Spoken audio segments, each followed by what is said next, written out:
بسم اللہ اولہ و آخرہ۔ سورہ بقرہ کے ترجمے اور مختصر تشریح کے اختتام کے بعد اب ہمیں مکی اور مدنی صورتوں کے اس پہلے گروپ میں جو دو جوڑے مدنی صورتوں کے ہیں ان میں سے پہلے جوڑے کی دوسری صورت کا مطالعہ کرنا ہے۔ یہ سورہ آل عمران ہے۔ جیسا کہ اس سے قبل بھی میں آپ کو بتا چکا ہوں کہ جوڑے ہونے کی نسبت یہ ہے کہ ان دونوں چیزوں میں گہری مشابہت بھی ہو، مرد اور عورت بہت مشابہت بھی ہے لیکن کچھ فرق بھی ہو، اور جو فرق ہو وہ ایسا ہو کہ جس سے ایک دوسرے کے لیے کمپلیمنٹری ہو، ایک دوسرے سے مل کر کسی مقصد کی تکمیل ہوتی ہو۔ یہ نسبت زوجیت کی حقیقت ہے۔ اب آپ دیکھیں گے مشابہتیں جو ہیں بہت نمایاں جو سورہ بقرہ میں اور سورہ آل عمران میں ہیں کہ دونوں شروع ہوئی ہیں الف لام میم سے۔ دونوں کے شروع میں قرآن مجید کی عظمت کا بیان ہے، اگرچہ سورہ آل عمران میں اس کے ساتھ ہی تورات اور انجیل کا بیان بھی ہے۔ دونوں کے اختتام پر بڑی عظیم آیات آئی ہیں۔ وہ آیت ہم پڑھ چکے ہیں جو سورہ بقرہ کے اختتام پر آئی ہے، جو کہ ایک عظیم دعا پر مشتمل ہے۔ عظیم ترین دعاؤں میں سے اس کو شمار کیا جا سکتا ہے، ربنا لا تؤاخذنا ان نسینا واخطانا۔ سورہ آل عمران کے آخری رکوع میں بھی ایک جامع دعا آئی ہے، وہ 3-4 آیتوں میں پھیلی ہوئی ہے، بڑی جامع دعا ہے۔ پھر جیسے میں نے آپ کو بتایا کہ سورہ بقرہ میں بھی یہ سورۃ الامتین ہے، دو امتوں سے بحث کر رہی ہے، گفتگو کر رہی ہے، خطاب کر رہی ہے۔ یہی معاملہ سورہ آل عمران کا بھی ہے، لیکن یہ فرق ہے کہ سورہ بقرہ میں زیادہ گفتگو ہے یہود کے بارے میں، اور سورہ آل عمران میں زیادہ گفتگو ہے آل عمران کے نصارہ کے بارے میں۔ تو گویا کہ اس طرح وہ تکمیل ہو رہی ہے کہ اہل کتاب کا جو ایک طبقہ تھا اور اہم تر طبقہ تھا یہود، دینی اعتبار سے ان کی اہمیت زیادہ تھی، چاہے تعداد میں وہ کم تھے اور کم ہیں، لیکن یہ کہ دینی اعتبار سے ان کی اہمیت زیادہ رہی ہے۔ دوسرا طبقہ ہے یہ عیسائیوں کا، لیکن یہ کہ ان کا تذکرہ وہاں بہت کم آیا، یہاں آپ کو اس سورہ آل عمران میں زیادہ خطاب ان سے ملے گا۔ پھر جیسے سورہ بقرہ کا پہلا نصف جو ہے وہ 18 رکوعوں پر اور 152 آیات پر مشتمل تھا،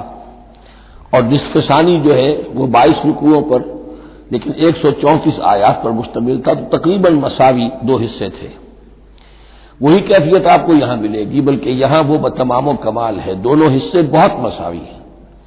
کل 20 رکوع ہے، 10 رکوع ایک نصف اول میں ہے، 10 رکوع نصف ثانی میں ہے۔ صرف ایک آیت کا فرق ہے کہ پہلے 10 رکوعوں میں 101 آیات ہیں اور دوسرے 10 رکوعوں میں 99 آیات ہیں۔ پھر جیسے وہاں 3 حصے ہیں نصف اول کے، ویسے ہی یہاں بھی 3 حصے ہیں نصف اول کے، لیکن یہاں رکوعوں کی تقسیم نہیں ہے بلکہ آیات کی ہے۔ پہلی 32 آیات میں تمہیدی کلام ہے، جیسے کہ 4 رکوع سورہ بقرہ کی، اگرچہ وہاں روح سکون ابتدا ہی سے یہود کی طرف ہو گیا تھا، یہاں روح سکون ابتدا ہی سے نصارہ کی طرف ہے، لیکن یہ کہ یہاں کی 32 آیات اسی طرح تمہیدی کلام پر مشتمل ہے جیسی کہ سورہ بقرہ کے 4 رکوع۔ پھر یہاں 31 آیات براہ راست خطاب ہے نصارہ سے، خاص طور پر حضرت عیسیٰ علیہ السلام کی ولادت کن حالات میں ہوئی، کیا ان کا مقام اور مرتبہ تھا، کیا ان کی اصل حیثیت تھی، پھر یہ کہ ان کے ساتھ کیا معاملہ ہوا۔ یہ حصہ نازل بھی ہوا ہے سن 9 ہجری میں، جو شامل یہاں کر دیا گیا ہے، حالانکہ اس سورہ مبارکہ کا اکثر و بیشتر حصہ جو ہے وہ سن 3 ہجری میں غزوہ احد کے بعد نازل ہوا ہے، لیکن یہ کہ یہ حصہ جو ہے 31 آیات پر مشتمل نازل ہوا سن 9 ہجری میں۔ نجران ایک بستی تھی عرب کے جنوب میں یمن کی طرف، اور وہاں عیسائی آباد تھے، تو وہاں کے عیسائیوں کے سردار اور ان کے جو بڑے لاٹ پادری تھے وہ کچھ 70 عیسائیوں کا ایک وفد لے کر آئے حضور کی خدمت میں مدینہ منورہ میں،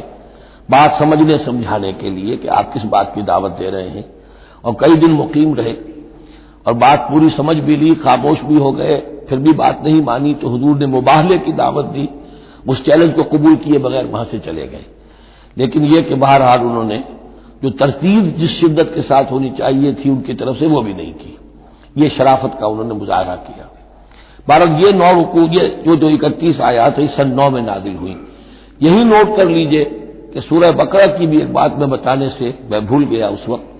کہ یہ جو سود سے متعلق احکام ہیں، جو رکوع ہے، جو 38واں رکوع ہے سورہ بقرہ، یہ بھی تقریباً سن 9 میں نازل ہوا ہے۔ گویا کہ وہ مشابہت بھی موجود ہے کہ اگرچہ سورہ بقرہ کا اکثر و بیشتر حصہ غزوہ بدر سے قبل نازل ہوا، لیکن اس میں بھی کچھ آیات وہ ہیں جو سن 9 ہجری میں نازل ہوئی ہیں اور سود کے بارے میں آخری حکم ہے۔ اسی طریقے سے یہاں جو یہ نجران کے عیسائیوں سے خطاب کے لیے جو آیات نازل فرمائی گئیں، یہ سن 9 میں نازل کی گئی، لیکن شامل ہے سورہ آل عمران میں کہ جس کا اکثر و بیشتر حصہ سن 3 ہجری میں غزوہ احد کے بعد نازل ہوا ہے۔ پھر جیسے سورہ بقرہ کے نصف اول کا جو آخری تیسرا حصہ تھا، وہ 15واں، 16واں، 17واں، 18واں رکوع، اس میں یہ کہ حضرت ابراہیم کا ذکر تھا، خانہ کعبہ کا ذکر تھا، اسی طریقے سے وہی بات یہاں ملے گی آپ کو۔ اور یہاں اب اہل کتاب کو دعوت دی گئی ہے اسی انداز میں جیسے کہ وہاں 16ویں رکوع میں سورہ بقرہ کے دی گئی ہے۔ یہ تیسرا حصہ جو ہے نصف اول کا، یہ 38 آیات پر مشتمل ہے، بہت جامع آیات ہیں، بہت اہم آیات ہیں۔ اس کے بعد نصف ثانی شروع ہو جاتا ہے جس میں کہ یا ایھا الذین آمنوا، جیسے 19ویں رکوع سے شروع ہوا سورہ بقرہ میں یا ایھا الذین آمنوا استعینوا بالصبر والصلاۃ ان اللہ مع الصابرین، یہاں اب یہ 11واں رکوع جو ہے وہ شروع ہوگا یا ایھا الذین آمنوا اتقوا اللہ حق تقاتہ ولا تموتن الا وانتم مسلمون۔ یہ جو نصف ثانی کے 10 رکوع ہیں، ان کی تقسیم یہاں پر عمودی ہے، افقی نہیں ہے۔ پھر تقسیم کر سکتے ہیں،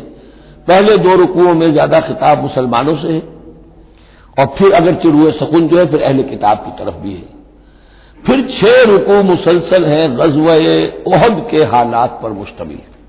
جو مسائل سامنے آئے ان پر تبصرہ، جو مسلمانوں سے غلطیاں ہوئیں ان پر گرفت، آئندہ کے لیے ہدایات۔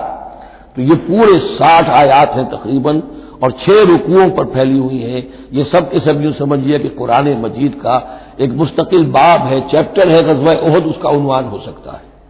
لیکن قرآن میں اس طرح سے چیپٹر بنائے نہیں گئے ہیں، بلکہ یہ صورتیں ہیں کہ جو میں نے جیسا کہ ابتدا میں عرض کیا تھا تعارف قرآن کے ضمن میں کہ یہ مجموعہ خطبات الہیہ ہے، ایک خطبہ نازل ہو رہا ہے اور اس کے اندر جو مضامین آ رہے ہیں، لیکن ان میں ربط اور ترتیب ہے۔ اس ربط اور ترتیب پر توجہ اب تک کم ہوئی ہے، لیکن اب اس دور میں قرآن حکیم کے علم و معرفت کا یہ پہلو بھی اب زیادہ نمایاں ہوا ہے کہ اس میں بڑا نظم ہے، نظام القرآن، اس کے اندر تنظیم ہے، اس میں آیات کا آپس میں ربط ہے، سورتوں کا سورتوں سے ربط ہے، اور ایسے ہی یہ جو ہے الٹب کلام نہیں ہے۔ پھر آخری 2 رکوع، وہ ان میں سے ایک تو جو ہے آخری رکوع وہ تو بہت ہی جامع ہے، اور اس میں وہ عظیم دعا بھی آئی ہے، اور فلسفہ ایمان کے بارے میں اہم ترین بحث ہے کہ جو اس مقام پر آئی ہے۔ اور اس طریقے سے اور جو اس سے پہلے کا رکوع ہے 19واں رکوع، وہ بھی در حقیقت کنکلوڈنگ جس کو کہا جاتا ہے، سم اپ کرتے ہوئے پوری سورہ مبارکہ کے مضامین کو، بڑے جامع مضامین پر مشتمل ہے۔ تو اس طرح آپ دیکھیں گے، اور جگہ جگہ آپ دیکھیں گے کہ بعض اوقات تو الفاظ وہی آ رہے ہیں، وہی انداز ہے۔ وہاں بھی کہا گیا تھا مسلمانوں تم کہو ہم ایمان رکھتے ہیں اللہ پر اور جو کچھ ہم پر نازل کیا گیا، اور جو کچھ ابراہیم پر اور اسحاق پر، وہی آپ کو آیات یہاں بھی ملیں گی۔ حضرت ابراہیم کا ذکر وہاں ہے، یہاں بھی ملے گا۔ یہود پر ضربت علیہم الذلۃ والمسکنہ والی آیت وہ یہاں بھی آئے گی۔ ذرا ترتیب کا فرق ہے، اور اسی ترتیب کے فرق کی وجہ سے ہمارے قاری صاحب جو ہیں حافظ مقبول صاحب، وہ چکر کھاتے رہے ہیں کہ سورہ بقرہ میں وہ اس مقام کو پڑھتے ہوئے اور وہ چلے جاتے تھے سورہ آل عمران میں۔ تو یہ متشابہ کہلاتے ہیں، قرآن مجید میں متشابہ، اور یہ حفاظ کے لیے مشکل ترین مقام ہوتے ہیں کہ تیزی میں روانی میں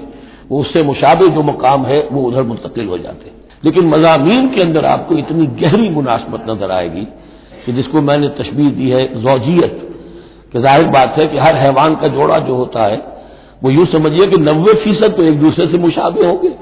لیکن یہ کہ ان میں 5-10% کا فرق بھی ہوگا، اور وہ فرق بھی ایسا ہوگا کہ جو دونوں کے جمع ہونے سے کوئی نیا مقصد پیدا ہو رہا ہے۔ اب جیسا کہ آپ کو معلوم ہے تناسل کا معاملہ ہے، اس کے اعتبار سے مرد اور عورت کے جسم میں فرق ہے، لیکن دونوں سے مقصد تناسل جو ہے کہ آگے نسل پھیلے، اولاد ہو، وہ مقصد حاصل ہو رہا ہے، وہ یک طرفہ طور پر حاصل نہیں ہو سکتا۔ یہ نسبت زوجیت جو ہے قرآن حکیم کی صورتوں میں بتمام و کمال ہے اکثر و بیشتر میں۔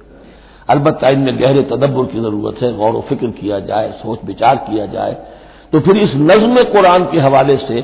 اضافی معانی، اضافی علم اضافی معرفت، اضافی حکمت کے خزانے کھلتے ہیں۔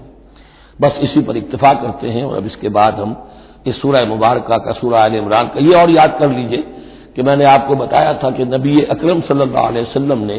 ان دونوں صورتوں کو ایک نام دیا ہے۔ جیسے آخری جو دو صورتیں ہیں قرآن مجید کی، ان کو ایک نام دیا گیا معوذتین، قل اعوذ برب الفلق، قل اعوذ برب الناس۔ ان دونوں صورتوں کو ایک نام دیا گیا الزہراوین، دو نہایت تابناک اور روشن صورتیں۔ تو یہ اس میں تمہیدی کلام میں بس اسی پر اکتفا کر کے اب ہم آگے مطالعہ شروع کرتے ہیں۔ الحمدللہ وکفی والصلاۃ والسلام علی عبادہ الذین اصطفی، خصوصاً علی افضلہم وخاتم النبیین محمد الامین وعلی آلہ وصحبہ اجمعین۔ اما بعد فقد قال اللہ تبارک وتعالی کما ورد فی سورۃ آل عمران، اعوذ باللہ من الشیطان الرجیم، بسم اللہ الرحمن الرحیم، الف لام میم،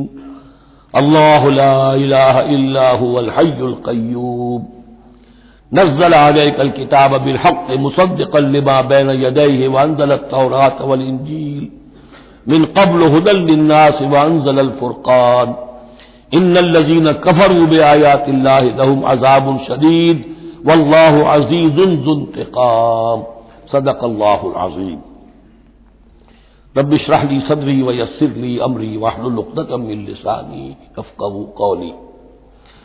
اللهم ربنا الهمنا رشدنا واعذنا من شرور انفسنا،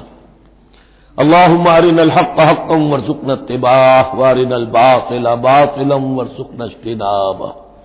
اللهم وفقنا لما تحب وترضى، اللهم ربنا آنس وحشتنا في قبورنا وارحمنا بالقرآن العظيم، اللهم اجعله لنا إماما ونورا وهدى ورحمة، اللهم ذكرنا منه ما نسينا وعلمنا منه ما جهلنا، وارزقنا تلاوته آناء الليل وآناء النهار واجعله لنا حجة يا رب العالمين، آمین۔ الف لام میم یہ حروف مقطعات ہیں جن کے بارے میں اجمالی گفتگو سورہ بقرہ کے آغاز میں ہم کر چکے ہیں۔ اللہ لا الہ الا هو الحی القیوم،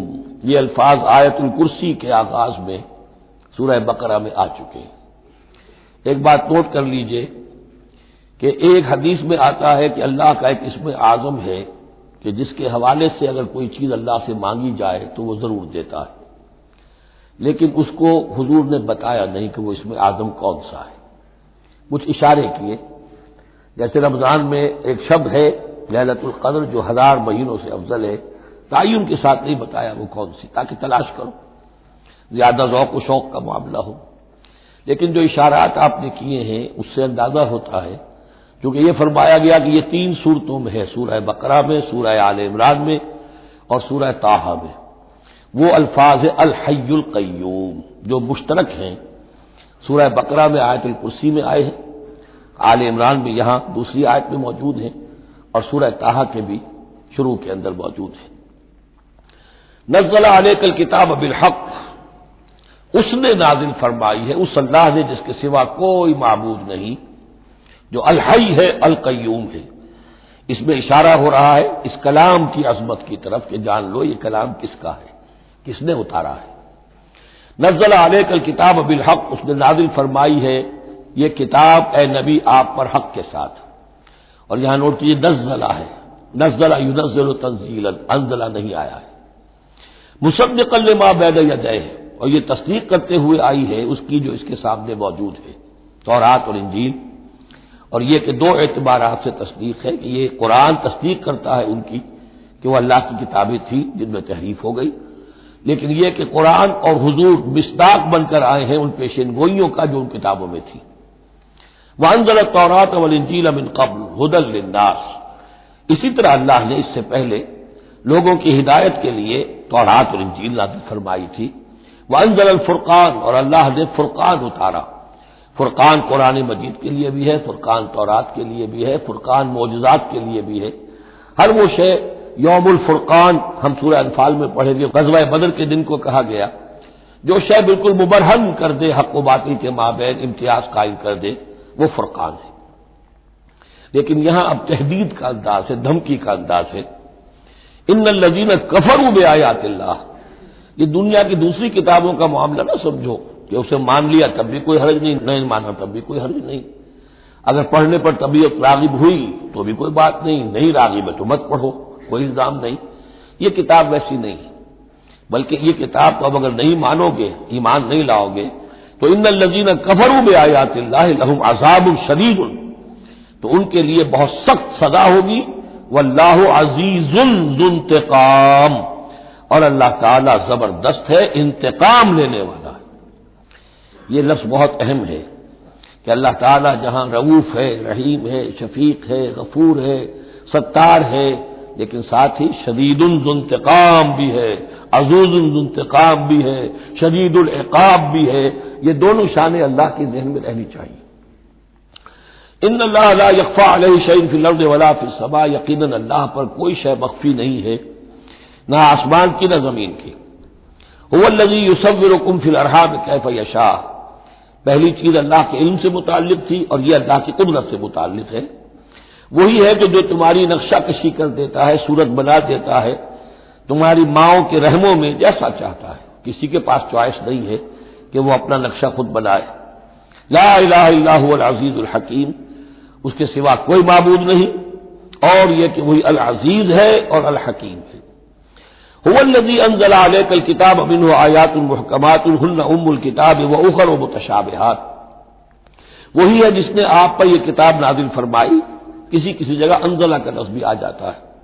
اور یہ ہوتا ہے ردم کے اعتبار سے، کیونکہ قرآن مجید کی اپنی ایک ملکوتی غنا ہے، اس کی ایک موسیقی ہے، ڈیوائن میوزک ہے، تو اس میں جو ردم کے حوالے سے اگر ضرورت ہو تو یہ الفاظ ایک دوسرے کی جگہ آ جائیں گے۔ منہ آیات محکمات، اس میں کچھ آیات تو ہیں محکم، پختہ، حکم جیسا کہ میں نے بتایا، حکمت عقل کی پختگی، محکم آیت، پختہ آیت، جس کا مفہوم بالکل واضح ہو، جس کو ادھر سے ادھر کرنے کی کوئی گنجائش نہ ہو۔ ہن ام الکتاب، اس کتاب کی جڑ اور اساس اور بنیاد وہی ہے۔ وہ اخر متشابہات، اور کچھ متشابہ ہیں کہ جن کا حقیقی اور صحیح صحیح مفہوم معین کرنا بہت مشکل ہے، بلکہ عام حالات میں ناممکن ہے۔ یہ میں تفصیل سے تعارف قرآن کے ضمن میں عرض کر چکا ہوں۔ آیات الاحکام جتنی بھی ہیں وہ سب محکم ہیں، یہ کرو یہ نہ کرو، یہ حرام یہ حلال۔ لیکن یہ کہ جو بھی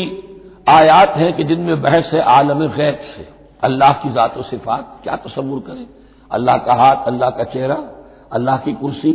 اللہ کا عرش، کیا تصور کریں۔ اسی طریقے سے فرشتے، عالم غیب کی شے، عالم برزخ قبر میں کیا ہوتا ہے، اسی طرح عالم آخرہ جنت اور دوزخ کی اصل حقیقتیں ہم نہیں سمجھ سکتے، اس میں ہمارے ذہن کے قریب لا کر کچھ باتیں بتا دی گئی ہیں۔ ما لا یدرک کلہ لا یترک کلہ، اجمالی تصور قائم ہو جانا چاہیے، اس کے بغیر تو راستہ سیدھا رہے گا نہیں آدمی کا، لیکن ان کی تفاصیل میں نہیں جانا چاہیے۔ تو دوسرے درجے میں نے آپ کو بتایا تھا کہ کچھ فزیکل فینومینا بھی، یہ بھی ایک وقت تک رہے ہیں آیات متشابہات میں سے، لیکن رفتہ رفتہ جیسے یہ سائنس کا علم بڑھتا چلا جا رہا ہے، ان میں سے بہت سی چیزیں اب محکم ہو کر سامنے آ رہی ہیں۔ تو یہ گویا کہ شفٹنگ سینڈز کے مانند ہے کہ ان میں سے جو چیزیں، بہت سی چیزیں واضح ہو گئیں جو پہلے واضح نہیں تھیں، لیکن اب بھی بعض چیزیں ہیں، جیسے میں نے عرض کیا، 7 آسمان سے کیا مراد ہے کہ جو واضح نہیں ہے ہم پر، لیکن ہمارا یقین ہے کہ انشاءاللہ وہ وقت آئے گا کہ انسان سمجھ لے گا کہ ہاں یہی بات صحیح تھی اور یہی تعبیر صحیح تھی۔ هو الذی انزل علیک الکتاب منہ آیات محکمات ہن ام الکتاب، یہ بہت اہم ہے، اصل جو ہے جڑ کتاب کی، اس لیے کہ کتاب کے بارے میں عرض کر چکا ہوں کہ وہ ہے مجموعہ احکام۔ کتاب جیسا کہ ہم نے سورہ بقرہ میں دیکھا، جہاں حکم آیا کتب علیکم کتب علیکم کتب علیکم، تو کتاب کی جڑ اور اساس جو ہے وہ وہی ہے۔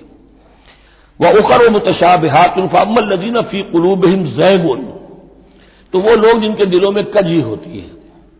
اب وہ یہ ہے کہ وہ کوئی خاص بات نہیں نکالنی ہے تاکہ اپنی ذہانت و فطانت کا جو ہے ڈنکا بجوایا جا سکے، یا کوئی اور فساد پیدا کرنا ہے، کوئی فتنہ پیدا کرنا ہے، ذہن ٹیڑھا ہو چکا ہے، اب اس ٹیڑھے ذہن کے لیے کوئی دلیل چاہیے قرآن سے، اب وہ متشابہات کے چکر میں لگیں گے، ان کے پیچھے پڑیں گے کہ کسی کے مفہوم کو میں اپنے من پسند مفہوم کی طرف موڑ سکوں۔ فاما الذین فی قلوبہم زیغ فیتبعون ما تشابہ منہ، تو وہ لوگ کہ جن کے دلوں میں کجی ہے وہ پیچھے لگتے ہیں ان کے کہ جو متشابہ ہیں ان میں سے، ابتغاء الفتنۃ، یا تو فتنہ اٹھانا چاہتے ہیں فتنے کی تلاش میں، وابتغاء تاویلہ، اور تلاش کرنے کے لیے کہ اس کی اصل حقیقت، اصل منشا، اصل مراد کیا ہے۔ یعنی یہ بھی ہو سکتا ہے کسی کا علمی ذوق ہی ایسا ہو جائے، اور یہ بھی ہو سکتا ہے کہ ایک شخص کی فطرت میں کجی ہو۔ وما یعلم تاویلہ الا اللہ، حالانکہ ان کا حقیقی مفہوم اللہ کے سوا کوئی نہیں جانتا۔ والراسخون فی العلم یقولون، اور جو لوگ علم میں راسخ ہیں، پختہ ہیں، جن کی جڑیں گہری ہو چکی ہیں علم میں، وہ کیا کہتے ہیں؟ یقولون آمنا بہ کل من عند ربنا، ہم ایمان لائے اس کتاب پر، قرآن پر، یہ کل کا کل ہمارے رب کی طرف سے ہے۔ جو بات صاف سمجھ میں آ گئی ہے اس پر عمل کریں گے،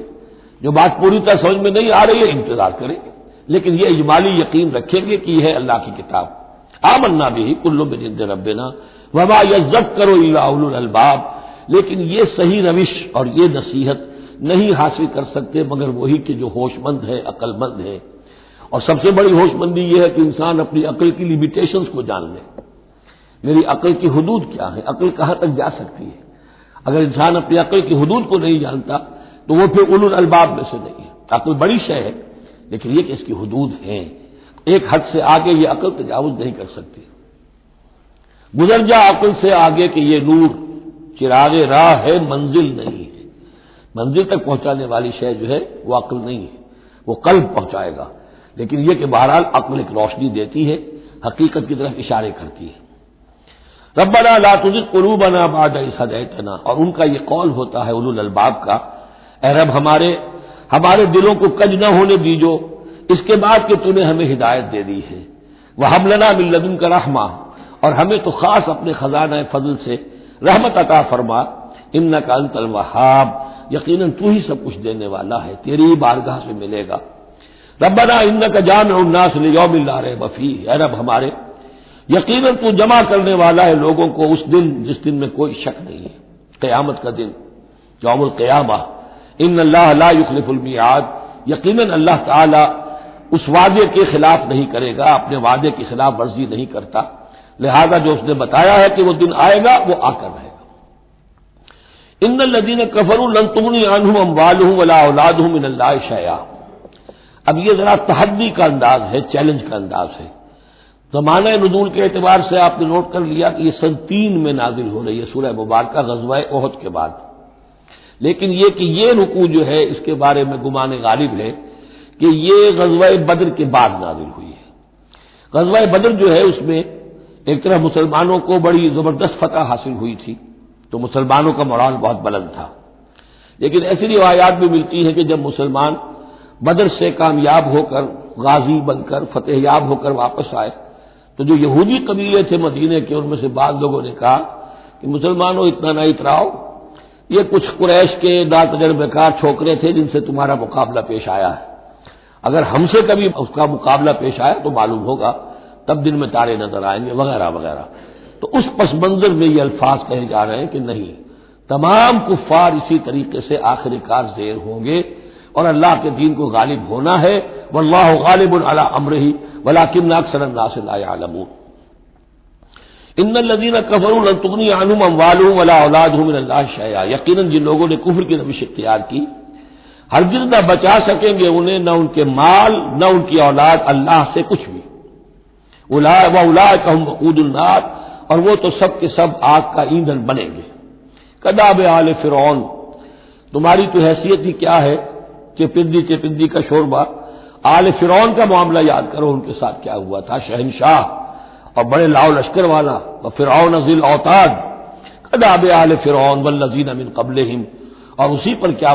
اس سے پہلے ثمود اور عاد جیسی قومیں زبردست جو ہیں اسی جزیرہ نما عرب میں رہی ہیں، کذبوا بآیاتنا، انہوں نے بھی ہماری آیات کو جھٹلایا تھا، فاخذہم اللہ بذنوبہم، تو اللہ نے پکڑا ان کو گناہوں کی پاداش میں، واللہ شدید العقاب، اور اللہ سزا دینے میں بہت سخت ہے۔ قل للذین کفروا، اے نبی کہہ دیجئے ان لوگوں سے جو کفر کی روش اختیار کر رہے ہیں، ستغلبون وتحشرون الی جہنم، تم سب کے سب مغلوب ہو کر رہو گے، دنیا میں مغلوب ہوگے اور پھر جہنم کی طرف گھیر کر لے جائے جاؤ گے. وبئس المہاد، اور وہ بہت برا ٹھکانہ ہے.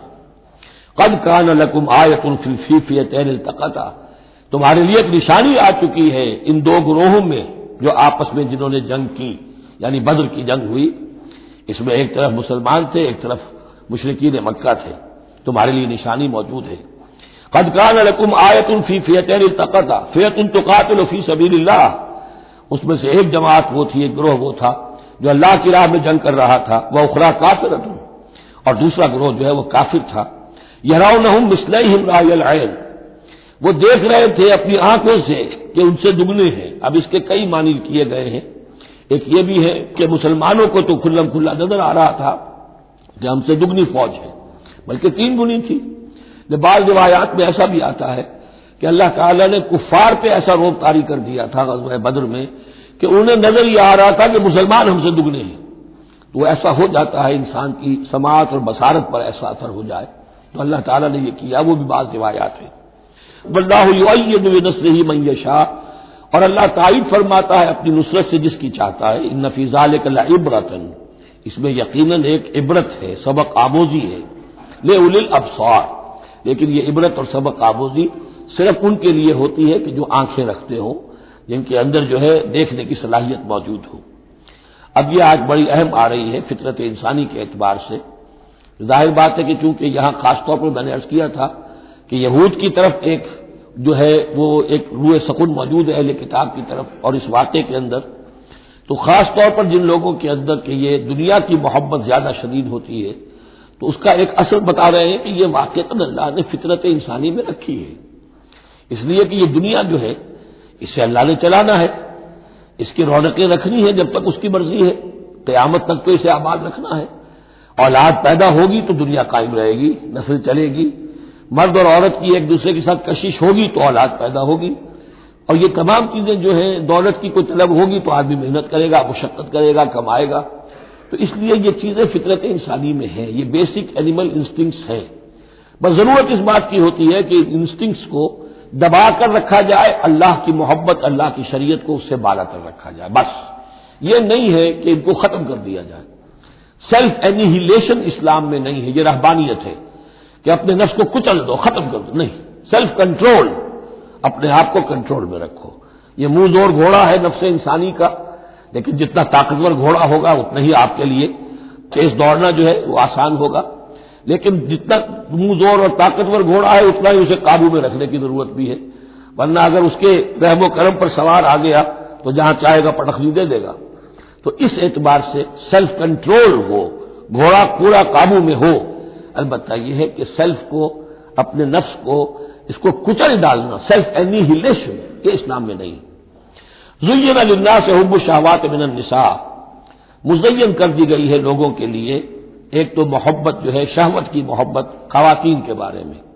اب دیکھیے یہاں بھی قرآن مجید گویا کہ ایک طرح سے تائید کر رہا ہے فرائڈ کی. اس کے نزدیک سب سے پورٹنٹ فیکٹر جو ہے، سب سے پورٹنٹ جو موٹیو ہے انسان کا، وہ سیکس ہے. اور یہاں بھی اللہ تعالیٰ نے سب سے پہلے اسی کا ذکر کیا ہے. اگرچہ میرے نزدیک ضروری نہیں ہے، اس لیے کہ دوسری جگہوں پر پیٹ جو ہے، معاشی ضرورت یہ اس سے بھی سخت ہو جاتی ہے. لیکن یہ کہ واقعتاً یہ حضور نے بھی فرمایا ہے صلی اللہ علیہ وسلم، ما ترکت بعدی فتنۃ اضر علی الرجال من النساء، میرے بعد اب مردوں کے لیے عورتوں کے فتنے سے بڑا فتنہ اور کوئی نہیں ہے.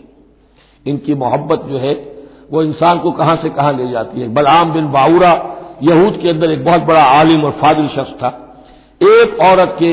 چکر میں آ کر اور وہ شیطان کا پیرو بن گیا. وہ قصہ آئے گا سورہ اعراف کے اندر. تو واقعہ یہ ہے، ایک فطرت کے اندر ہے تو صحیح محبت تو ہے. زین للناس حب الشہوات من النساء والبنین، اور بیٹے انسان کو بہت پسند ہے، بیٹے ہوں، اس کا نام چلتا رہے، بڑھاپے کا سہارا بنے. والقناطیر المقنطرۃ من الذهب والفضہ، اور یہ کہ خزانے ہوں جمع کیے ہوئے سونے کے اور چاندی کے. والخیل المسومۃ، اور گھوڑے ہوں بڑے نسل والے گھوڑے جو ہیں جن پر کے نشان لگے ہوئے ہوتے ہیں، پیڈگری ہوتی ہے ان کی. والانعام، اور مویشی ہوں، مال جو ہے پنجاب میں اور سرائکی کے علاقے میں مال کہتے ہی جانوروں کو ہے، ان حیوانات کو ہے مال مویشی. والانعام والحرث، اور کھیتی. ذالک متاع الحیات الدنیا، بس جو نقطۂ اعتدال ہے وہ یہ ہے کہ جان لو یہ ساری چیزیں اس دنیا کی زندگی کا ساز و سامان ہے، اس زندگی کے لیے ضروریات کی حد تک ان سے فائدہ اٹھانا اس میں کوئی بری بات نہیں، لیکن واللہ عندہ حسن المآب، لیکن اللہ کے پاس ہے اچھا لوٹنا، وہ جو ہے جو اللہ کے پاس ہے اس کے مقابلے میں یہ کچھ بھی نہیں۔ اگر یہ ایمان بالآخرہ ہے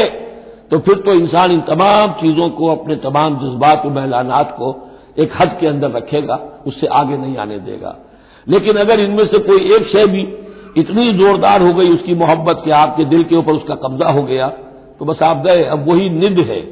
وہی اب آپ کا معبود ہے، چاہے وہ دولت ہو، چاہے وہ کوئی اور شے ہو، وہ اب آپ کا معبود بن جائے گی۔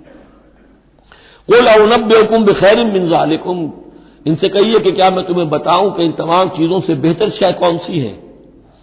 للذین اتقوا عند ربہم جنات تجری من تحتہا الانہار خالدین فیہا، وہ لوگ کہ جو اپنے رب کا تقوی اختیار کرتے رہے۔ تقوی یہی ہے کہ اپنے نفس کا بھی حق ہے دو، ان لنفسک علیک حقا، لیکن ناجائز راستے سے نہیں۔ تمہارے پیٹ کا بھی حق ہے، اس کا ادا کرو، لیکن عقل حلال سے۔ تمہاری اولاد کا تم پر حق ہے، ان لنفسک علیک حقا وان لزوجک علیک حقا وان لزورک علیک حقا، تمہارے ملاقاتی آتے ہیں ان کا بھی تم پر حق ہے،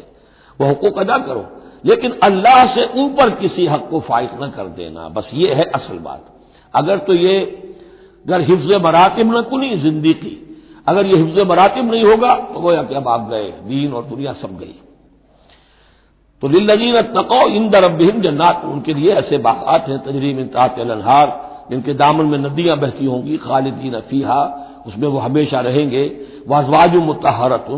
اور بڑی ہی پاک عورتیں ہوں گی، ورضوان من اللہ،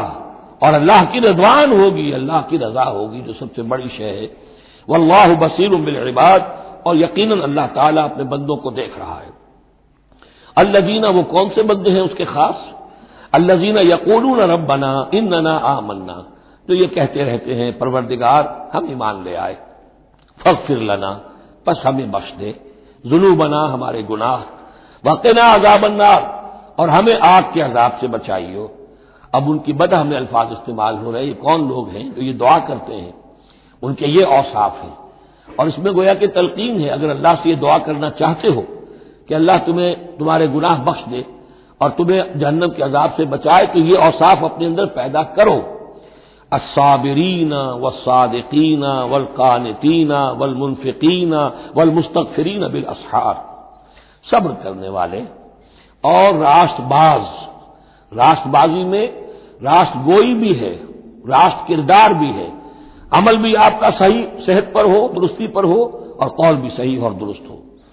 والقانتین، فرما بردار، والمنفقین، اللہ کی راہ میں خرچ کرنے والے، والمستغفرین بالاسحار، اور جو جس کو آپ کہتے ہیں small hours of the morning, وہ جو سحر کا وقت ہے، سحری کا وقت ہے، اس میں استغفار کرنے والے۔ ایک تو نمازیں ہیں جو 5 نمازیں ہیں، لیکن خاص وہ وقت جو ہے اس میں جب کہ فرمایا گیا ہے کہ رات کے آخری حصے میں اللہ تعالیٰ نزول فرماتا ہے سمائے دنیا تک، اور پھر ایک ندا ہوتی ہے، حل من مستغفر فاغفر له، حل من سائل فاعطیہ، ہے کوئی استغفار کرنے والا کہ میں اسے معاف کر دوں، ہے کوئی کچھ مانگنے والا کہ میں اسے عطا کر دوں۔ ہم تو مائل بکرم ہے، کوئی سائل ہی نہیں، راہ دکھلائیں کسے، رہرو منزل ہی نہیں۔ شہد اللہ انہ لا الہ الا هو والملائکۃ واولو العلم قائما بالقسط، اللہ خود گواہ ہے کہ اس کے سوا کوئی معبود نہیں، سب سے بڑی گواہی تو اللہ کی ہے، والملائکۃ، اور سارے فرشتے گواہ ہیں، واولو العلم، اور اولو العلم بھی اس پر گواہ ہیں۔ یہ اولو العلم جو ہے، اولو الالباب، اولو العلم الذین یعقلون، یہ وہ لوگ ہیں کہ جو ان کائناتی آیات کے حوالے سے اللہ کو پہچان لیتے ہیں اور اس کو مان لیتے ہیں کہ وہی معبود برحق ہے۔ جو ہم نے 20ویں رکوع کی پہلی آیت پڑھی تھی سورہ بقرہ کی، ان فی خلق السماوات والارض واختلاف اللیل والنہار والفلک التی تجری فی البحر بما ينفع الناس، اور یہ تمام بہت سے فینومینا آف دی نیچر بیان کر کے لآیات لقوم یعقلون، تو جو یعقلون ہیں، جو اولو الالباب ہیں، اولو العلم ہیں، وہ بھی گواہ ہے کہ اللہ کے سوا کوئی معبود نہیں۔ لیکن یہاں جو اہم ترین لفظ ہے وہ اب آ رہے ہیں، قائما بالقسط، وہ قسط اور عدل کا قائم کرنے والا ہے۔ وہ جو میں نے کل عرض کیا تھا کہ ہم بھی سمجھتے ہیں کہ اللہ عدل قائم کرتا ہے اور عدل کرے گا، البتہ یہ کہ اہل سنت کے نزدیک یہ کہنا جو ہے سوء ادب ہے کہ اللہ پر عدل کرنا واجب ہے، اللہ پر کسی شے کا وجوب نہیں، لیکن اللہ کو عدل پسند ہے، اللہ کو اللہ یحب المقسطین، اللہ خود بھی عدل فرمائے گا۔ لا الہ الا هو العزیز الحکیم، اس کے سوا کوئی معبود نہیں ہے، وہ زبردست ہے، کمال حکمت والا۔ ان الدین عند اللہ الاسلام، دین تو اللہ کے نزدیک پسندیدہ اور اللہ تعالیٰ کے ہاں منظور شدہ دین ایک ہی ہے، وہ الاسلام ہے۔ اور یہ بھی سورہ بقرہ اور سورہ آل عمران کے حوالے سے آپ سمجھ لیجئے، سورہ بقرہ میں ایمان پر زیادہ زور ہے۔ آمن الرسول بما انزل الیہ من ربہ، ایمانیات، شروع میں بھی ایمانیات، درمیان میں آیا بر میں ایمانیات۔ اس سورہ مبارکہ میں اسلام پر زیادہ زور ہے۔ اب ان دونوں میں بھی ایک نسبت ہے خاص، جس کو بھی تفصیل میں جانے کا موقع نہیں ہے۔ ان الدین عند اللہ الاسلام، آگے چل کر آیت آئے گی وَمَن يَبْتَغِ غَيْرَ الْإِسْلَامِ دِينًا فَلَن يُقْبَلَ مِنْهُ، اگر کوئی شخص اسلام کے سوا کسی دین کو قبول کرے گا وہ اس کی جانب اللہ کے ہاں منظور نہیں ہوگا۔ وَمَا اخْتَلَفَ الَّذِينَ أُوتُوا الْكِتَابَ إِلَّا مِن بَعْدِ مَا جَاءَهُمُ الْعِلْمُ بَغْيًا بَيْنَهُمْ، یہ اسلام ہمیشہ سے چلا آ رہا ہے، حضرت آدم سے اسلام چلا آ رہا ہے۔ آیت الاختلاف، اس کا گویا کہ خلاصہ آ گیا، اور جن لوگوں نے اختلاف کیا ہے، یہ پگڈنڈیاں نکالی ہیں، غلط راستوں پر مڑ گئے ہیں، تو یہ اس کے بعد کہ ان کے پاس علم آ چکا تھا، اور اصل سبب بغیم بینہم، ضدم ضدہ، دی ارتھ ٹو ڈومینیٹ۔ ومن یکفر بآیات اللہ، اور جو کوئی اللہ کی آیات کا انکار کرتا ہے، فإن اللہ سریع الحساب، تو اللہ تعالیٰ کو حساب لیتے دیر نہیں لگے گی، وہ بڑی تیزی کے ساتھ حساب لے لے گا۔ فإن حاجوک، پھر اے نبی اگر یہ آپ سے محاجہ کرتے ہیں، حجت بازی کرتے ہیں، دلیل بازی کرتے ہیں، مناظرے کرتے ہیں، فقل، تو آپ تو آخری بات کہہ دیجئے دو ٹوک، فقل اسلمت وجہی للہ ومن اتبعنی، دیکھو بھائی میں نے تو اپنا چہرہ اللہ کے سامنے جھکا دیا ہے، اور انہوں نے بھی جو میرا اتباع کر رہے ہیں، ہم نے ایک راستہ اختیار کر لیا، لکم دینکم ولی دین، ہمارا یہ راستہ، تم جب جانا چاہتے ہو جاؤ، جس پگڈنڈی پر مڑنا چاہتے ہو چلے جاؤ، جس کھائی میں گرنا چاہتے ہو جاؤ، دفاع ہو جاؤ۔ فقل اسلمت وجہی للہ ومن اتبعنی وقل للذین اوتوا الکتاب والامیین، اور اے نبی کہہ دیجئے ان دونوں سے، ان سے بھی کہ جنہیں کتاب دی گئی تھی پہلے، یعنی یہود اور نصارہ، والامیین، اور ان سے بھی کہہ دیجئے کہ جو مشرکین عرب ہیں ابھی بقیہ عرب میں، اسلمتم، تم بھی اسلام لاتے ہو یا نہیں، تابع ہوتے ہو کہ نہیں، اللہ کے سپرد اپنے آپ کو کرتے ہو کہ نہیں، فإذا اسلموا فقد اهتدوا، اگر وہ بھی اسی طریقے سے اسلام لے آئیں تو ہدایت پر ہو جائیں گے۔ وَإِن تَوَلَّوْا فَإِنَّمَا عَلَيْكَ الْبَلَاغُ، پھر اگر وہ رخ پھیر لیں، منہ موڑ لیں، تو اے نبی آپ پر کوئی ذمہ داری نہیں ہے سوائے پہنچا دینے کی۔ اعلیٰ کو یہاں پھر پہچان، انما علیک البلاغ، آپ کے ذمہ ہے پہنچا دینا، آپ نے ہمارا پیغام پہنچا دیا، ہماری دعوت ان تک پہنچا دی، ہماری آیات انہیں پڑھ کر سنا دی، اب آگے چوائس ان کا ہے، آپ پر ذمہ داری نہیں ہے کہ یہ لوگ ایمان کیوں نہیں لائے۔ وَلَا تُسْأَلُوا عَنْ أَصْحَابِ الْجَحِيمِ، یہ سورہ بقرہ میں ہم پڑھائے ہیں۔ واللہ بصیر بالعباد، باقی اللہ تعالیٰ اپنے بندوں کو دیکھ رہا ہے، وہ ان سے حساب کتاب کر لے گا، وہ معاملہ اس کا ان سے نبٹ لے گا، آپ کے ذمہ جو فرض تھا آپ اس فرض کو ادا کرتے رہیے۔ ان الذین یکفرون بآیات اللہ ویقتلون النبیین بغیر حق، یقیناً وہ لوگ جو اللہ کی آیات کا کفر کرتے ہیں اور انبیاء کو قتل کرتے رہے ہیں ناحق،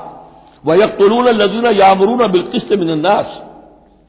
اور قتل کرتے رہے ہیں یا قتل کرتے ہیں ان لوگوں کو انسانوں میں سے جو عدل کا حکم دیتے ہیں،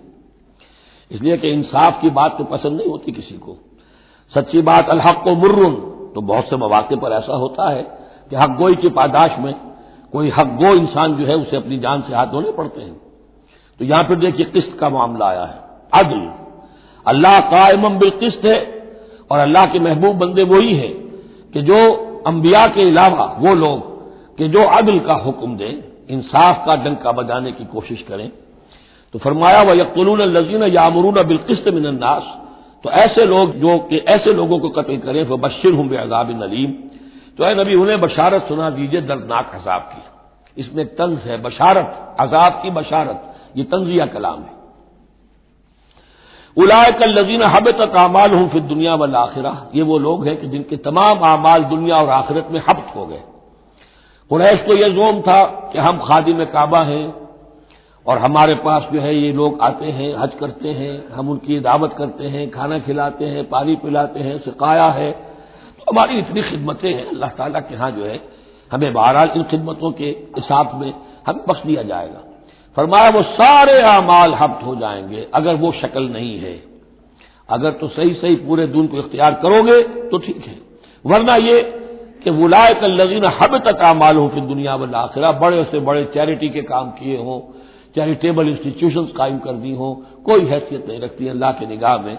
وما لهم من ناصرین، اور ان کا پھر کوئی مددگار نہیں ہوگا۔ الم تر الی الذین اوتوا نصیبا من الکتاب، کیا تم نے غور نہیں کیا ان لوگوں کی حالت پر جنہیں کتاب کا ایک حصہ دیا گیا تھا؟ اوتو مجہول کا صیغہ، یہ جیسا کہ میں نے عرض کیا جہاں کوئی مذمت کا پہلو ہوتا ہے تو اس میں یہ مجہول کا صیغہ آتا ہے، جنہیں کتاب کا ایک حصہ دیا گیا تھا،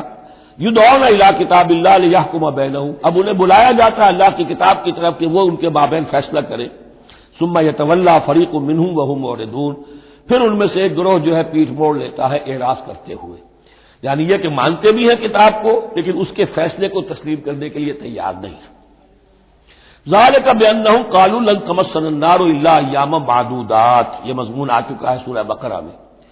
یہ کیوں ڈٹائی ہو رہی ہے؟ جو مانتے بھی ہیں اور پھر عمل نہیں کر رہے، انہیں بتایا جاتا تم اس کتاب پر ایمان رکھتے، اس میں یہ لکھا ہے یہ سود حرام ہے، کیا کر رہے ہو، یہ شے حرام ہے، کس کام میں لگے ہوئے ہو، لیکن نہیں، کیوں اڑ جاتا ہے انسان؟ اس کی تشخیص کر دی، ذالک بانہم قالوا، یہ اس وجہ سے ہے کہ انہوں نے یہ عقیدہ گھڑ لیا ہے کہ لن تمسنا النار الا ایاما معدودات، ہمیں تو چھو ہی نہیں سکتی آگ جہنم کی مگر گنتی کے چند دن۔ جب یہ عقیدہ ہے تو پھر کاہے کو انسان دنیا کا نقصان برداشت کرے؟ بابر میں عیش کوش کے عالم دوبارہ نہیں تھا، حلال سے حرام سے جائز سے ناجائز سے جو بھی عیش حاصل کیا جا سکتا کرنا چاہیے، وقت تو دیا ہی جانا ہے۔ یہ عقیدہ ہے کہ جو در حقیقت ایمان بالآخرت کی نفی کر دیتا ہے۔ وغرہم فی دینہم ما کانوا یفترون، اور انہیں دھوکے میں مبتلا کر دیا ہے ان کے دین نے، ان چیزوں نے دین کے معاملے میں دھوکے میں ڈال دیا جو انہوں نے افترا کر لی، گھڑ لیے۔ اللہ نے تو کوئی ضمانت نہیں دی تھی، نہ لاؤ تورات لاؤ انجیل لاؤ، کہیں ضمانت نہیں ہے، یہ تو تمہارا من گھڑت عقیدہ ہے، اور اسی کی وجہ سے دین کے اندر تم اب بد دین یا بے دین ہو گئے ہو۔ فَكَيْفَ إِذَا جَمَعْنَاهُمْ لِيَوْمٍ لَا رَيْبَ فِيهِ، تو کیا حال ہوگا اس دن، اس وقت تو یہ بڑھ چڑھ کر باتیں بنا رہے ہیں، زبان درازیاں کر رہے ہیں، کیا ہوگا اس دن جب کہ ہم انہیں جمع کریں گے لِيَوْمٍ لَا رَيْبَ فِيهِ، اس دن جس دن کے بارے میں کوئی شک نہیں، وَوُفِّيَتْ كُلُّ نَفْسٍ مَا كَسَبَتْ، اور پھر ہر ذی نفس کو، ہر جان کو، ہر انسان کو پورا دے دیا جائے گا جو کچھ اس نے کمائی کی ہوگی، وَهُمْ لَا يُظْلَمُونَ، اور ان پر کوئی زیادتی نہیں ہوگی۔ اب اس کے بعد پھر ایک بڑی عظیم دعا آ رہی ہے، اس سورہ مبارکہ میں دعائیں بہت ہیں، یہ بھی بہت عظیم دعا ہے، اور یہ تو باقاعدہ تلقین کر کے کہا گیا ہے۔ کہیں تو ایسا ہوتا ہے لوگ ایسے دعا کرتے ہیں، یہاں ہے قل اللہم مالک الملک، کہو اے اللہ جو تمام بادشاہت کا مالک ہے، مالک الملک ہے، کل ملک اس کے اختیار میں ہے، تؤتی الملک من تشاء، تو حکومت اور اختیار دیتا ہے جس کو چاہتا ہے، وتنزع الملک ممن تشاء، اور سلطنت چھین لیتا ہے جس سے چاہتا ہے، وتعز من تشاء، اور تو عزت دیتا ہے جس کو چاہتا ہے، وتذل من تشاء، اور تو ذلیل کر دیتا ہے جس کو چاہے، بیدک الخیر، تیرے ہاتھ میں سب خوبی ہے، اس کے دونوں معنی ہیں، کل خیر خوبی تیرے ہاتھ میں ہے، دوسرے تیرے ہاتھ میں خیر ہی خیر ہے۔ بسا اوقات انسان جسے اپنے لیے شر سمجھ بیٹھتا ہے وہ بھی اس کے لیے خیر ہوتا ہے، آسان تحبوا شیئا وهو شر لکم، وآسان تکرہوا شیئا وهو خیر لکم، انک علی کل شیء قدیر، یقیناً تو ہر چیز پر قادر ہے، تولج اللیل فی النہار، تو رات کو لے آتا ہے دن میں پرو کر، وتولج النہار فی اللیل، اور پھر دن کو نکال لاتا ہے رات میں سے پرو کر، وتخرج الحی من المیت، اور تو نکالتا ہے زندہ کو مردہ سے، وتخرج المیت من الحی، اور تو نکالتا ہے مردہ کو زندہ سے۔ اس کی بہترین مثال مرغی اور انڈا، مرغی میں جان نہیں ہے لیکن اسی میں سے چوزا برآمد ہوتا ہے، زندہ ہے، اور وہ مرغی جو ہے وہی انڈا دے رہی ہے، تو گویا کہ اللہ تعالیٰ کے ہاں وہ چیز چل رہی ہے، تخرج الحی من المیت وتخرج المیت من الحی، وترزق من تشاء بغیر حساب، اور تو دیتا ہے جس کو چاہتا ہے بے حد و حساب۔ لا يتخذ المؤمنون الکافرین اولیاء من دون المؤمنین، اہل ایمان نہ بنائیں اپنے دوست کافروں کو، اولیاء ایسا دوست جو قلبی دوست ہو، جو رازدار بھی ہو جاتے ہیں، پشت پناہ بھی ایک دوسرے کے سمجھے جاتے ہیں، یہ تعلق کفار کے ساتھ اختیار کرنے کی اجازت نہیں ہے۔ ایک اچھا رویہ ہو، ظاہری مدارات ہوں، آپ ان سے اچھے کلچرڈ طریقے پر بات کریں، تہذیب کے ساتھ، یہ اور بات ہے، لیکن دلی محبت، قلبی رشتہ، جذباتی تعلق، ان کی ایک ایسے باہمی مدد کا ایک رشتہ قائم کر لینا، پشت پناہ ہونے کا رشتہ بنا لینا، اس کی اجازت نہیں ہے۔ لا يتخذ المؤمنون الکافرین اولیاء من دون المؤمنین، اہل ایمان کو چھوڑ کر ان کے ساتھ یہ رشتہ قائم کرنا اللہ کو پسند نہیں۔ ومن يفعل ذلك فليس من الله في شيء، اور جو کوئی بھی یہ حرکت کرے گا پھر اس کا اللہ کے ہاں کوئی مقام نہیں ہوگا، کوئی رشتہ اللہ کا پھر اس کے ساتھ نہیں رہے گا۔ اللہ کے دشمنوں کے ساتھ تمہاری دوستی ہے تو ظاہر بات ہے کہ پھر اللہ کے ساتھ تمہارا کوئی تعلق نہیں رہا۔ الا ان تتقوا منهم تقاۃ، سوائے یہ کہ تم ان سے بچاؤ کرنا چاہو، بچاؤ کے لیے بعض اوقات ایسے حالات ہوتے ہیں کہ کھلے مقابلے کا بھی موقع نہیں ہے، تو آپ طرح دے رہے ہیں، آپ وقت جو ہے یو آر بائنگ ٹائم، تو اس میں کوئی ظاہری خاطر مدارات کا مسئلہ بھی ہو جائے تو کوئی حرج نہیں ہے، لیکن یہ کہ مستقل واقعی قلبی محبت قائم کر لینا یہ جائز نہیں ہے۔ ویسے یہ کہ اسی پھر آیت کے اسی الفاظ کو ہمارے ہاں اہل تشیع نے تقیہ کی جڑ بنا دیا ہے، لیکن انہوں نے اسے پہنچا دیا اس حد تک کہ جھوٹ بھی بولو، اپنے عقائد بھی چھپا لو، اور اس کے لیے دلیل یہاں سے لاتے ہیں، لیکن یہ بالکل ایک دوسری شکل ہے کہ یہ صرف ایک ظاہری مدارات کی حد تک، ایک حد تک، یہ نہیں کہ آپ جھوٹ بولنے پر آ جائیں اور آپ ایک چیز کو چھپانے پر آ جائیں، بس یہ ہے کہ آپ اس وقت تک جیسے ہم پڑھ چکے ہیں سورہ بقرہ میں کہ اگرچہ یہ یہودی جو ہیں ان کے دلوں کے اندر آگ بھری ہوئی ہے تمہارے خلاف، لیکن یہ فصفحوا فاعفوا واصفحوا، ابھی ذرا درگزر کرتے رہو، ابھی فوری طور پر ان کے ساتھ جو ہے معاملہ کوئی مقابلے وغیرہ کا شروع کرنا مناسب نہیں۔ اس حد تک مسئلہ بینی تو صحیح ہے، لیکن یہ نہیں کہ جھوٹ بولا جائے معاذ اللہ۔ وَيُحَذِّرُكُمُ اللَّهُ نَفْسَهُ، اور اس میں بھی اب اور نرمی کر دی، اللہ تمہیں ڈراتا ہے اپنے آپ سے، اللہ سے ڈرو، یعنی کسی اور سے ڈر کر خواہ صرف خاطر مدارات کر لینا بھی صحیح نہیں ہے، لیکن یہ کہ بہرحال ضرورت ہے، کسی وقت مصلحت ہے تو کرو، لیکن یہ کہ اصل تمہارے دل میں خوف اللہ کا رہنا چاہیے۔ وَإِلَى اللَّهِ الْمَصِيرُ، اور اللہ ہی کی طرف تمہیں لوٹ جانا ہے۔ قُلْ إِن تُخْفُوا مَا فِي صُدُورِكُمْ وَتُبْدُوهُ يَعْلَمُهُ اللَّهُ، یہ پھر وہی آیت آ گئی ہے جو سورہ بقرہ کے آخر میں آئی تھی، لِلَّهِ مَا فِي السَّمَاوَاتِ وَمَا فِي الْأَرْضِ وَإِن تُبْدُوا مَا فِي أَنفُسِكُمْ أَوْ تُخْفُوهُ يُحَاسِبْكُم بِهِ اللَّهُ، یہاں فرمایا قُلْ إِن تُخْفُوا مَا فِي صُدُورِكُمْ، کہہ دیجئے کہ اگر تم چھپاؤ جو کچھ کہ تمہارے سینوں میں ہے، اور تبدوہ، یا تم اسے ظاہر کر دو، یعلمہ اللہ، اللہ تعالیٰ اس کو جانتا ہے۔ تمہارے ظاہر کرنے چھپانے سے اللہ سے کوئی تعلق نہیں ہے، ایک دوسرے سے چھپا سکتے ہو، ظاہر کر سکتے ہو، اللہ سے نہیں۔ وَيَعْلَمُ مَا فِي السَّمَاوَاتِ وَمَا فِي الْأَرْضِ، اور وہ جانتا ہے جو کچھ کے آسمانوں میں اور زمین میں ہے۔ وَاللَّهُ عَلَى كُلِّ شَيْءٍ قَدِيرٌ، اور اللہ تعالیٰ ہر چیز پر قادر ہے۔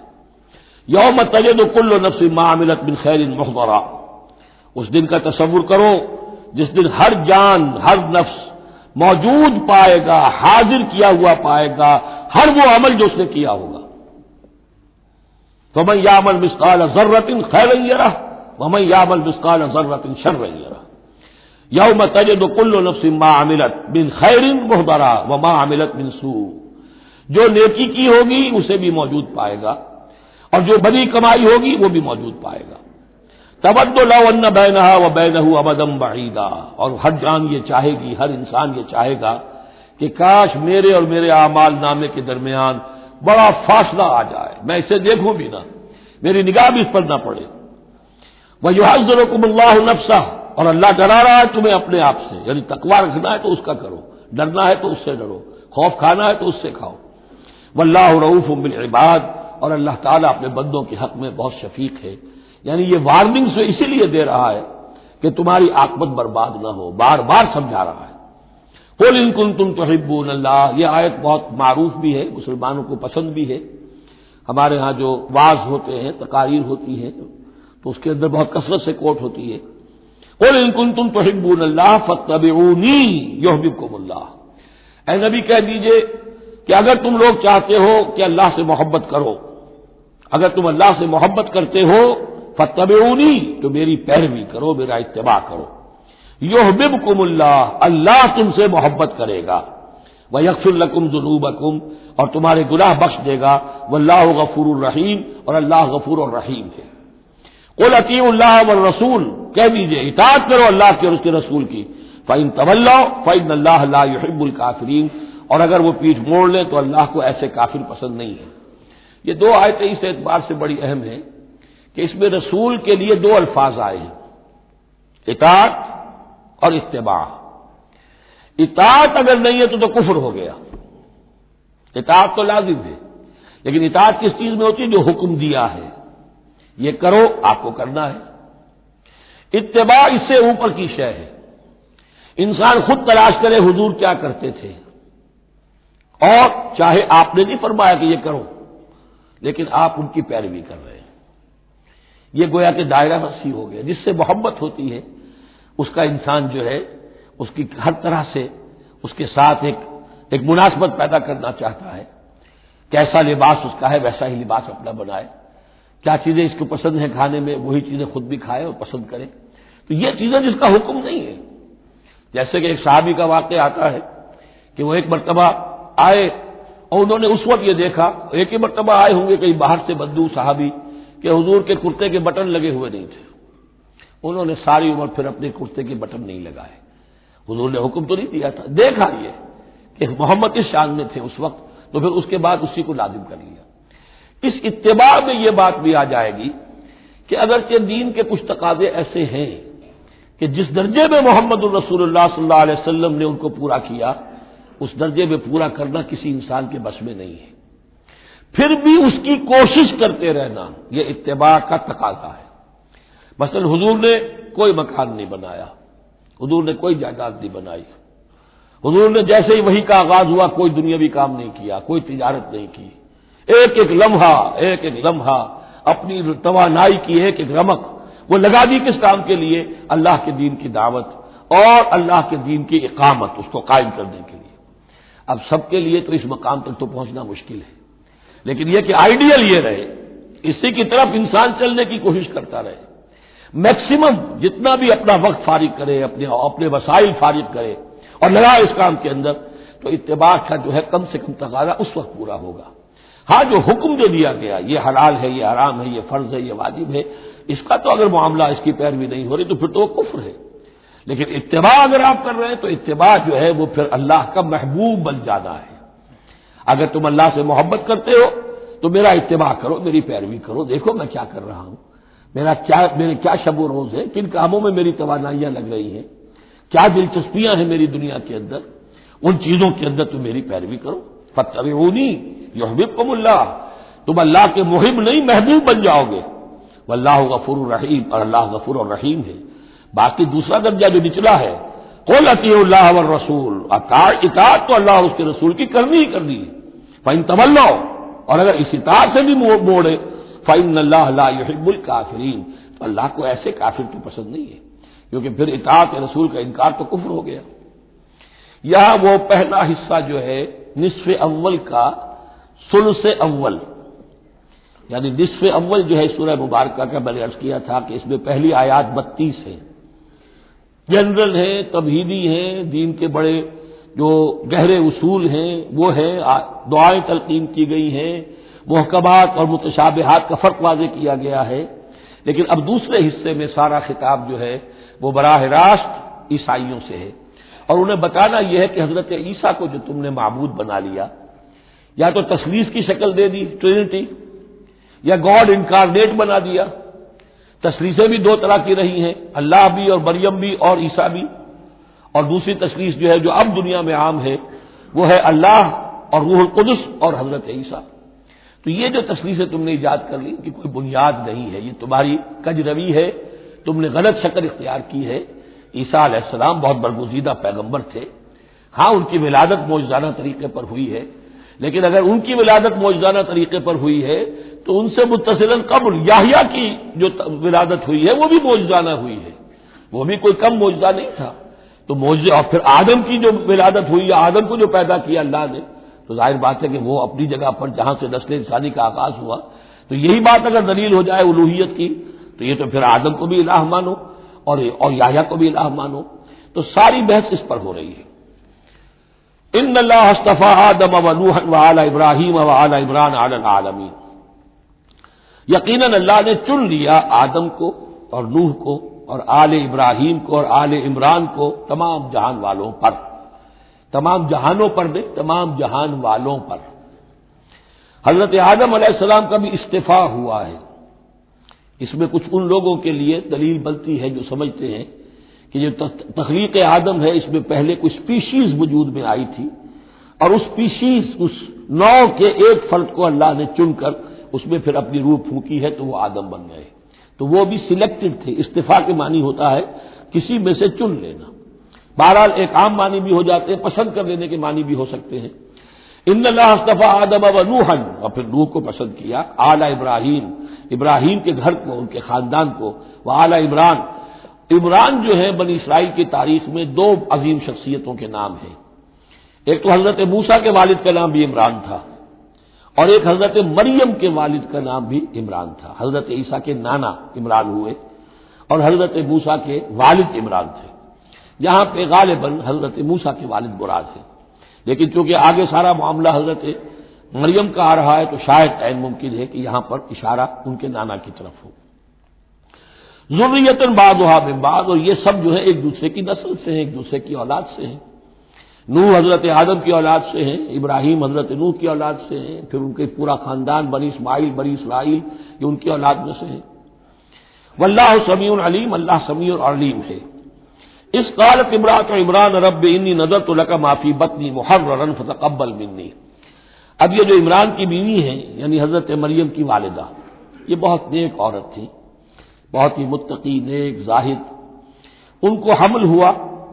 تو انہوں نے پروردگار سے ایک منت مانی، نذر مانی. رب انی نذرت لک ما فی بطنی، جو میرے پیٹ میں جو بھی بچہ اے اللہ تو پیدا فرما رہا ہے میں تیری ہی نذر کرتی ہوں. یعنی دنیاوی کوئی ذمہ داریوں کا بوجھ اس پر نہیں ہم ڈالیں گے اور ہیکل کی خدمت کے لیے، دین کی خدمت کے لیے، تورات کی خدمت کے لیے اس کو وقف کر دیں گے. ہم اپنا بھی کوئی بوجھ ان پر نہیں ڈالیں گے اس توقع میں کہ اللہ بیٹا عطا کرے گا. محررن کے مطلب ہے اسے آزاد کر دیں گے، تحریر آزاد کر دینا حر سے،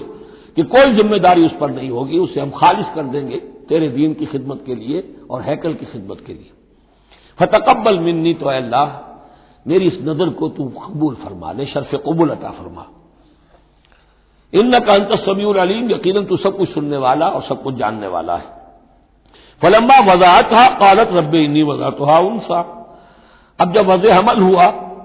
تو پھر اس نے کہا اے اللہ یہ تو میں ایک بیٹی جن گئی ہوں، یعنی میری تو یہاں بیٹی ہو گئی ہے، میں تو بیٹی کے بیٹا آئے گا تو اس کو جو ہے میں وقف کر دوں گی. اس وقت تک ہیکل کے خادموں میں کسی خاتون کو، لڑکی کو قبول نہیں کیا جاتا تھا. واللہ عالم بما وضعت، اللہ فرما رہے کہ اللہ بہتر جانتا تھا کہ کیا اس نے جنا ہے، اسے کیا پتا کیسی بیٹی جنی ہے. ولیس الذکر کالانثی، اور کہاں ہوگا کوئی بیٹا اس بیٹی جیسا. اس کے دونوں معنی کیے گئے. ایک تو ایسا کہ یہ گویا کہ قول مانا جائے حضرت مریم کی والدہ کا کہ لڑکا تو لڑکی کی طرح نہیں ہوتا، اب لڑکا ہوتا تو میں اسے خدمت کے لیے وقت کر دیتی، یہ تو لڑکی ہو گئی. اور ایک یہ بھی ہے کہ اللہ کی طرف سے اس کو مانا جائے واللہ عالم بما وضعت ولیس الذکر کالانثی، کوئی بیٹا ایسا ہو ہی نہیں سکتا جیسی بیٹی تمہیں دی ہے. وانی سمیتھا مریم، اور وہی اب ان کا کلام شروع ہوا ان کی والدہ کا مریم کی، میں نے اس کا نام مریم رکھا ہے. وانی اعیذھا بک، اور اے اللہ میں اسے تیری پناہ میں دیتی ہوں. وذریتھا، اور جو بھی اس کی اولاد ہو، نسل ہو، اس کو بھی تیری پناہ میں دیتی ہوں من الشیطان الرجیم، مردود شیطان کے حملے سے. کہ اللہ ان کو، مریم کو بھی اور اس کی آنے والی اولاد کو بھی تو بہت ہی اپنی حفاظت میں رکھیو، شیطان سے بچائیو. فتقبلها ربها بقبول حسن، تو قبول فرما لیا انہیں، یعنی حضرت مریم علیہ السلام کو ان کے رب نے بڑی ہی عمدگی کے ساتھ قبول حسن، شرف قبول عطا فرمایا بڑی ہی خوبصورت انداز میں. وانبتها نباتا حسنا، اور ان کی پرورش کی بہت ہی عمدہ طریقے پر، بہت اعلیٰ طریقے پر. وکفلها زکریا، اور ان کو کفالت میں دے دیا، تربیت میں دے دیا حضرت زکریا کے. یہ حضرت زکریا جو ہیں یہ خالو تھے حضرت مریم کے خالو، تو ہم ان کی تحویل میں، اور وہ اس وقت کے چیف کاہن تھے، chief priest of the temple, ہیکل سلیمانی کے وہی نبی بھی تھے اور وہی وہاں کے سب سے بڑے جو ہیں، جو آج کل ہم سمجھتے ہیں مجاور وغیرہ، تو وہ مقام ان کا کاہنوں کا ہوتا تھا۔ وَكَفَّلَهَا زَكَرِيَّا كُلَّمَا دَخَلَ عَلَيْهَا زَكَرِيَّا الْمِحْرَابَ، جب کبھی بھی زکریا ان کے پاس جاتے تھے محراب میں، وجد عندها رزقا، وہ دیکھتے تھے محراب حجروں کی شکل کے اندر جو جیسے بنے ہوتے ہیں مسجدوں کے ساتھ، تو ایسے ایک حجرہ ان کو دے دیا گیا کہ یہ اللہ کے لیے نذر کی گئی ہے اور ان کو قبول کر لیا گیا ہے، تو اب ان کے لیے یہاں پر یہ حجرہ ہے، اس میں وہ رہتی ہیں۔ لیکن جب بھی وہ حجرے میں جاتے تھے تو دیکھتے تھے ان کے پاس کھانا، میوے رکھے ہیں بغیر موسم کے، اور بعض لوگوں کی رائے یہ بھی ہے کہ یہاں سے مراد مادی کھانا نہیں ہے بلکہ علم و حکمت، کہ جب حضرت زکریا ان سے بات کرتے تھے تو یہ کہ انہیں حیران رہ جاتے تھے اس لڑکی کو یہ اس قدر حکمت کہاں سے مل گئی، اتنی معرفت کہاں اس کو حاصل ہوئی۔ قال یا مریم انا لک ھذا، وہ پوچھتے اے مریم یہ تمہیں کہاں سے چیزیں ملتی ہیں، یہ کھانے کہاں سے آ جاتے ہیں، یہ بے موسمی پھل کہاں سے آ جاتے ہیں، یا یہ علم و حکمت کی باتیں تمہیں کیسے معلوم ہوتی ہیں؟ قالت هو من عند اللہ، تو وہ کہتی تھی یہ سب اللہ کی طرف سے ہے، اس کا فضل ہے، اس کا کرم ہے۔ ان اللہ یرزق من یشاء بغیر حساب، یقیناً اللہ تعالیٰ جس کو چاہتا بغیر حساب عطا کرتا ہے۔ ہنالک دعا زکریا ربہ، ہنالک یہ بالکل اس طرح سے دیر اینڈ ڈن، جب یہ مشاہدہ ہوا حضرت زکریا کو تو انہوں نے بھی ایک دعا کی اپنے پروردگار سے، ہنالک دعا زکریا ربہ قال رب هب لي من لدنك ذرية طيبة، اے اللہ مجھے بھی بڑی کوئی پاکیزہ اولاد عطا کر دے۔ بہت بوڑھے ہو چکے تھے، ان کی اہلیہ جو ہے وہ بھی بہت بوڑھی ہو چکی تھی، ضعیفہ تھی، اور ساری عمر بانجھ رہی تھی، لاولد تھے۔ یہ ساری تفصیل پہ سورہ مریم کے اندر مزید کھل کر آئے گی، اس لیے کہ یہی مضامین وہاں بیان ہوئے تھے مکی دور میں، جبکہ ہجرت حبشہ کے لیے مسلمان گئے تھے، تو وہاں جا کر سورہ مریم کی آیات جو ہیں وہ پھر حضرت عبداللہ ابن جعفر نے پڑھ کر سنائی تھی۔ اس مناسبت سے یہ مضامین آپ کو سورہ مریم میں بھی ملیں گے۔ ساری عمر بوڑھے رہے اور بے اولاد رہے، لیکن اب وہ ایک دبی ہوئی خواہش، چنگاری، وہ بھڑک اٹھی، اے اللہ اس بچی کو تو یہ کچھ دے سکتا ہے تو تیری قدرت ہے مجھے بھی ذریۃ طیبہ، پاکیزہ اولاد عطا فرما۔ انک سمیع الدعاء، یقیناً تو دعا کا سننے والا ہے۔ فنادت الملائکۃ، تو فرشتوں نے انہیں پکار کر کہا، ندا کی، وہو قائم یصلی فی المحراب، اور وہ کھڑے ہوئے نماز پڑھ رہے تھے اپنی محراب میں، ان کا بھی حجرہ تھا۔ ان اللہ یبشرک بیحییٰ، اللہ تعالیٰ تمہیں بشارت دیتا ہے زکریا یحییٰ کی، مصدقا بکلمۃ من اللہ، جو تصدیق کرے گا ایک ایسے شخص کی جو اللہ کا خاص کلمہ ہوگا، یعنی حضرت عیسیٰ، کلمۃ منہ، یہ بعد میں باتیں آئیں گی۔ وہ سیدن، اور سردار ہوگا، وہ حسورن، اور تجرد کی زندگی گزارے گا، وہ نبی من الصالحین، اور نبی ہوگا صالحین میں سے۔ یہاں نوٹ کر لیجئے کہ آخری مدح کا لفظ جو حضرت یحییٰ کے لیے آیا ہے وہ نبی ہے، نبی من الصالحین۔ قال رب انا یکون لی غلام، ابھی خود دعا کر رہے تھے لیکن غالباً اس کی بڑی توثیق چاہ رہے ہیں اللہ سے، ری ایشورنس۔ کہا پروردگار میرے ہاں کیسے بیٹا ہو جائے گا، وقد بلغنی الکبر، جبکہ میں انتہائی بوڑھا ہو چکا ہوں، وامرأتی عاقر، اور میری بیوی جو ہے بانجھ رہی ہے۔ قال کذلک اللہ یفعل ما یشاء، تو انہوں نے کہا کہ اللہ نے فرمایا کہ اللہ کرتا ہے اسی طرح، یا فرشتوں نے جواب دیا جو چاہتا ہے کرتا ہے، اسے اسباب کی احتیاج نہیں ہے، اسباب اس کے محتاج ہیں، اللہ اسباب کا محتاج نہیں ہے۔ قال رب اجعل لی آیہ، انہوں نے عرض کیا پروردگار میرے لیے کوئی نشانی مقرر کر دے، مجھے معلوم ہو جائے کہ واقعی ایسا ہونا ہے اور واقعی یہ کلام جو میں سن رہا ہوں تیری طرف سے ہے۔ قال آیتک الا تکلم الناس ثلاثۃ ایام الا رمزا، اللہ نے فرمایا کہ اب نشانی یہ ہے تمہارے لیے کہ اب 3 دن تک تم لوگوں سے گفتگو نہیں کر سکو گے سوائے اشارے کنائے کے، یعنی قوت گویائی سلب ہو گئی ان کی، اب وہ بول نہیں سکتے تھے 3 دن تک۔ وَاذْكُر رَّبَّكَ كَثِيرًا، اپنے دل میں اپنے رب کو یاد کرتے رہو کثرت کے ساتھ۔ وَسَبِّحْ بِالْعَشِيِّ وَالْإِبْكَارِ، اور تسبیح کیا کرو شام کے وقت بھی اور صبح کے وقت بھی۔ وَإِذْ قَالَتِ الْمَلَائِكَةُ يَا مَرْيَمُ إِنَّ اللَّهَ اصْطَفَاكِ۔ اب دیکھیے یہ حضرت زکریا اور حضرت یحییٰ کا قصہ آ گیا کہ بانجھ بوڑھی عورت کے بطن سے شدید ضعیفی کی عمر میں حضرت زکریا کو اللہ نے یحییٰ جیسا بیٹا دے دیا، تو کیا یہ عام قانون کے مطابق ہے؟ یہ بھی تو معجزہ تھا۔ اسی طریقے سے اس سے ذرا بڑھ کر ایک معجزہ ہے کہ جو حضرت مسیح کا ہے کہ وہاں باپ کا معاملہ نہیں ہے۔ فرمایا وَإِذْ قَالَتِ الْمَلَائِكَةُ يَا مَرْيَمُ، اور یاد کرو جب کہ کہا فرشتوں نے اے مریم، إِنَّ اللَّهَ اصْطَفَاكِ وَطَهَّرَكِ وَاصْطَفَاكِ عَلَى نِسَاءِ الْعَالَمِينَ، یقیناً اللہ نے تمہیں چن لیا ہے اور تمہیں خوب پاک کر دیا ہے اور تمہیں چن لیا ہے تمام جہان کی خواتین پر۔ یا مریم اقنتی لربک، اے مریم اب اپنے رب کی فرما برداری کرتی رہو، واسجدی اور سجدہ کیا کرو، ورکعی مع الراکعین اور جھکنے والوں کے ساتھ جھکتی رہا کرو، نماز باجماعت کے اندر شریک ہو جایا کرو۔ ذالک من انباء الغیب نوحی الیک، اور یہ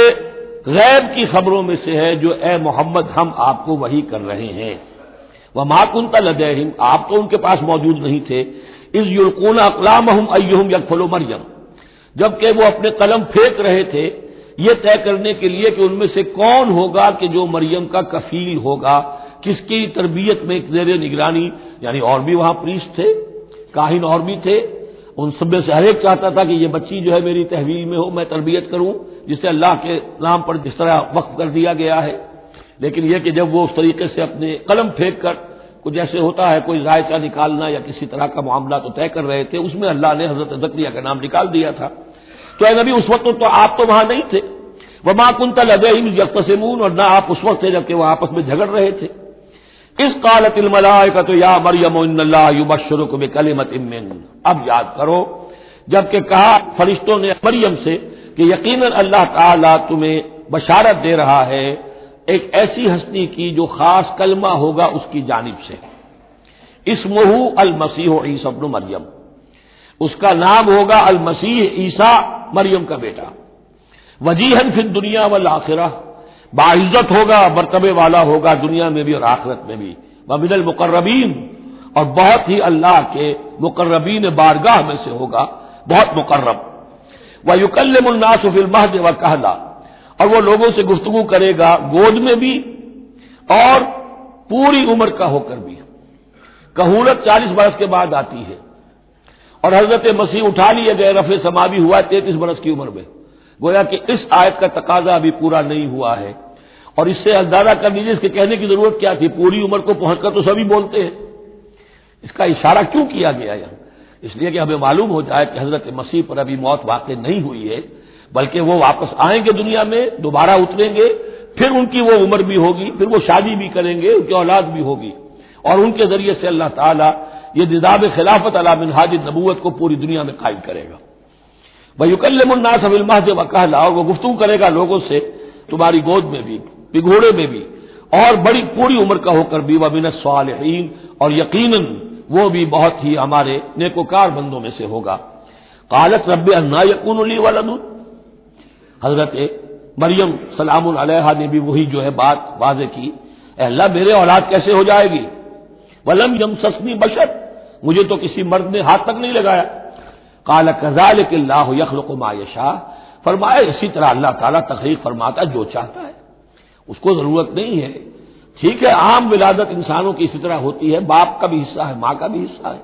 لیکن یہ کہ اللہ تعالیٰ کے لیے کسی بھی شے کی ضرورت نہیں ہے، وہ محتاج نہیں ہے ان اسباب اور وسائل و ذرائع کا، اور جو چاہے کرتا ہے۔ قال کذالک اللہ یخلق ما یشاء اذا قضى امرا فانما يقول له كن فيكون، وہ تو جب کسی شے کا فیصلہ کر لیتا ہے تو بس وہ کہتا ہے ہو جا اور وہ ہو جاتی ہے۔